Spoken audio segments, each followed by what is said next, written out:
السلام علیکم اسٹوڈنٹس، آج کی ویڈیو کا ٹاپک ہے والدہ کی طرف سے بیٹے کے نام خط لکھیں جس میں صبح کی سیر کے فوائد سے آگاہ کیا گیا ہو۔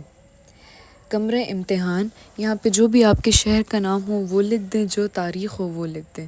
عزیز بیٹے حماد، کافی عرصے سے تمہارا کوئی خط نہیں ملا، امید ہے کہ تم خیریت سے ہوگے۔ البتہ تمہارے ایک دوست کا خط ملا ہے جس میں اس نے ایک بات کی طرف نشاندہی کی ہے کہ تم صبح بہت دیر سے اٹھتے ہو اور صبح کی سیر کو بھی نہیں جاتے۔ تم جانتے ہو کہ صبح کی سیر کے کتنے فوائد ہیں۔ صبح کی سیر سب سے اچھی اور مفید ورزش سمجھی جاتی ہے۔ اس سے انسان کی روح اور ذہن کو اطمینان حاصل ہوتا ہے۔ صبح کی سیر سے انسان قدرت کے نزدیک ہو جاتا ہے۔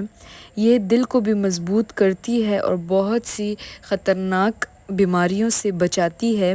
صبح کی سیر سے بلڈ پریشر اور دل کی بیماری سے بھی نجات ملتی ہے۔ میں امید کرتی ہوں کہ تم میری نصیحت پر عمل کرو گے اور صبح کی سیر کو جایا کرو گے۔ اس سے تمہارا سارا دن بہت اچھا اور خوشگوار گزرے گا۔ والسلام۔